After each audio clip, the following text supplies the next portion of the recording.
दिनों बाजार की हालत काफ़ी अनिश्चित सी है। ऐसे में अगर किसी को लगता है कि उसने किसी गलत म्यूचुअल फंड में निवेश कर लिया है, तो वह अपनी गलती को कैसे सुधार सकता है सर? देखिए, बहुत अच्छा सवाल है ये। अगर किसी ने गलत म्यूचुअल फंड में निवेश कर दिया है, हम्म। पहले तो उनको ये देखना पड़ेगा कि जब उन्होंने निवेश किया था तो क्या क्राइटेरिया यूज किया था हम्म। निवेश करने के लिए। तो जो भी पैरामीटर्स यूज किए थे उनने, उन पैरामीटर्स में कुछ चेंज आया है क्या, क्योंकि ये टेम्पररी फिनोमेना भी हो सकता है कि बाजार नीचे गया है और अभी फिर ऊपर जाएगा, फिर नीचे जाएगा। तो उसके लिए अगर कुछ एक्शन ले रहे हैं तो वो सही नहीं है।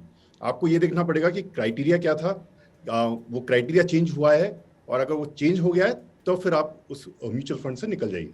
ओके, तो बाजार में तो अनूप सर हमें बता रहे हैं कि कभी भी उतार चढ़ाव हो सकता है, ये एक रेगुलर फिनोमेना है मार्केट्स के लिहाज से।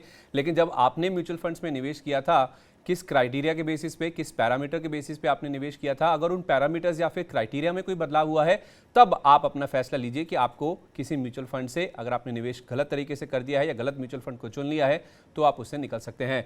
सर, आम निवेशक को तो ये पता नहीं होता कि कल किसी फंड हाउस में क्या समस्या आ जाए, इसलिए आपके हिसाब से अगर कोई व्यक्ति किसी फंड हाउस की स्कीम में निवेश कर रहा है, तो उसे उस फंड हाउस में किन चीज़ों को देखना चाहिए, मतलब किन बातों का ध्यान रखना चाहिए? ये थोड़ा मुश्किल सवाल है। मैं इसलिए बोल रहा हूँ कि ज्यादातर हमको ये बाद में ही पता चलता है कि किसी फंड हाउस में इन्वेस्ट करना चाहिए, नहीं करना चाहिए, जब कोई न्यूज आती है बाहर हाँ, हाँ। कि कुछ गड़बड़ हो गई है, कुछ तो प्रॉब्लम हो गई है। और मैं किसी म्यूचुअल फंड का या किसी एएमसी का नाम लेना नहीं चाहता, पर आपको पता है कि काफी सारी ऐसी वारदातें हो गई हैं कि हाँ, जहाँ हाँ। पे हम्म। हमको लगता है कि इस एएमसी में नहीं इन्वेस्ट करना चाहिए। पर और ये आम निवेशक के लिए थोड़ा सा मुश्किल होता है। पर फिर भी मैं कुछ चीजें बताना चाहूंगा कि अगर उनको वो कर सकते हैं तो क्या प्रोसेस फॉलो कर रहे हैं वो एएमसी इन जनरल, हम्म। क्या कंप्लायंस प्रोसीजर हैं उनके। क्योंकि अगर उनके पास कुछ ऐसे प्रोसेसेस हैं, स्टेप्स हैं जिसमें वो उन गलतियों को पकड़ सकते हैं, या फिर कोई इंसान कुछ गड़बड़ कर रहा है, या कोई फंड मैनेजर कुछ गड़बड़ कर रहा है, या कुछ हम्म। कुछ तो मतलब कंप्लायंस ज्यादातर प्रॉब्लम्स होती हैं। तो अगर ओके। उनके कुछ प्रोसेसेस हैं ऐसे, तो दैट फंड हाउस और इज बेटर, राइट। तो उस फंड हाउस में इन्वेस्ट करना बेटर रहता है। और फिर ऑल्सो पेडिग्री क्या है, हम्म। अगर लंबे, और कई बार तो वो भी क्वेश्चनेबल हो जाता है, पर एक एक इंडिकेटर है वो इस हम्म। बात का कि हो सकता है कि वो फंड हाउस में आप इन्वेस्ट कर सकते हैं। ओके, तो दो चीज़ें हैं अगर आप किसी भी एएमसी के बारे में जानना चाहते हैं उसमें निवेश करने से पहले।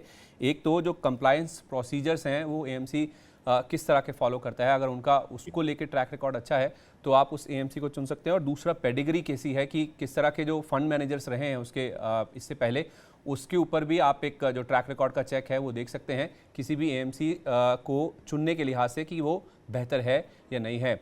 सर, अगला सवाल ये है कि इन दिनों ब्याज दरें बढ़ने का माहौल है, तो ऐसे में म्यूचुअल फंड निवेशकों को क्या करना चाहिए? ये जो राइजिंग इंटरेस्ट रेट सिनेरियो है, इसमें निवेशकों को किस तरह के फंड्स का चुनाव करना चाहिए?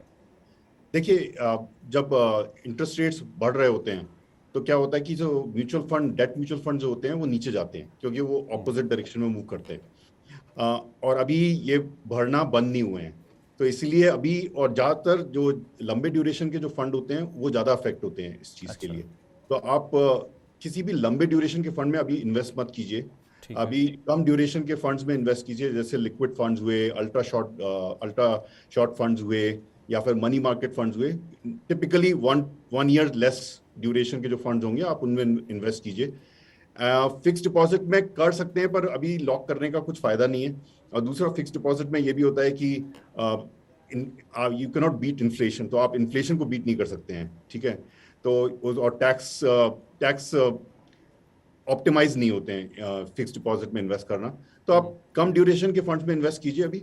और जब कुछ समय के बाद जब इंटरेस्ट रेट्स थोड़े स्टेबलाइज हो जाएंगे तो आप लॉन्गर ड्यूरेशन फंड में इन्वेस्ट कर सकते हैं उस समय। अच्छा, मतलब जब तक ब्याज दरें बढ़ रही हैं तो राय है म्यूचुअल फंड के निवेशकों को कि आपको शॉर्टर टर्म यानी कि 1 साल से कम अवधि वाले जो फंड्स होते हैं, जैसे लिक्विड फंड्स हुए, अल्ट्रा शॉर्ट टर्म फंड्स हुए, मनी मार्केट के फंड्स हुए, ऐसे 1 साल से कम वाले जो म्यूचुअल फंड्स होते हैं उनमें आपको निवेश करके चलना चाहिए। और जब ब्याज दरें बढ़ने का सिलसिला थम जाएगा, जब ब्याज दरें स्टेबल हो जाएंगी, तब आप लॉन्गर टर्म यानी कि जो लंबी अवधि के म्यूचुअल फंड्स होते हैं उनमें आप निवेश करके चल सकते हैं। तो राय साफ तौर पे सीधी है कि जब तक ब्याज दरें बढ़ रही हैं तब तक आपको छोटी अवधि के जो फंड्स हैं उनमें पैसा लगाना है।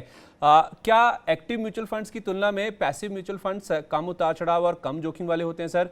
निवेशकों के लिहाज से देखें तो इन दोनों में से किस में निवेश बेहतर है, एक्टिव में या पैसिव फंड्स में? जरूरी नहीं है, ये सिर्फ गोल्स के ऊपर डिपेंड करता है। पैसिव म्यूचुअल फंड के लिए ये फायदा होता है कि आप इंडेक्स में इन्वेस्ट कर सकते हैं। जैसे आपने निफ्टी में इन्वेस्ट कर दिया, तो जैसे निफ्टी का मूवमेंट होगा तो आपका म्यूचुअल फंड का भी वैसे ही मूवमेंट होगा। तो अभी निफ्टी आजकल बहुत वॉलेटाइल हो गई है, तो आपके फंड्स भी बहुत वॉलेटाइल रहेंगे। एक्टिव म्यूचुअल फंड में क्या होता है कि आप फंड मैनेजर के ऊपर रिलाई कर रहे हैं कि वो सिलेक्शन करेंगे, आपको निफ्टी से थोड़ा ज्यादा रिटर्न देंगे, ठीक है।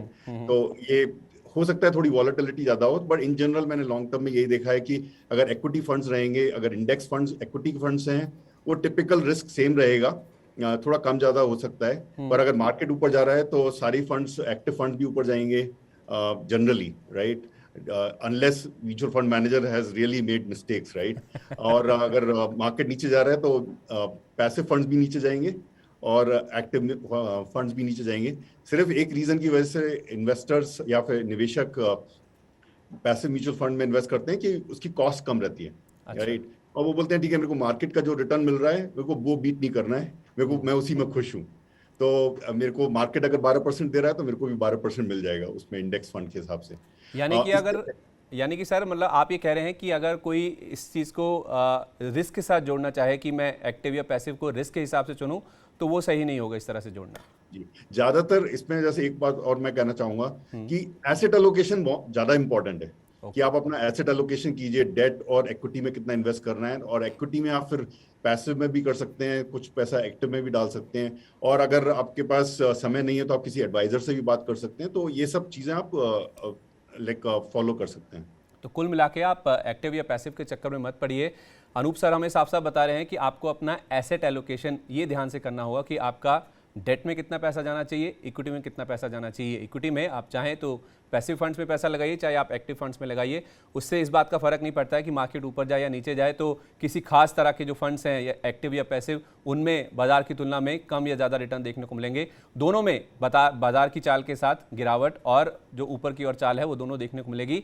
आपको बस अपना जो एसेट एलोकेशन है उसके ऊपर खास तौर पे फोकस करना है।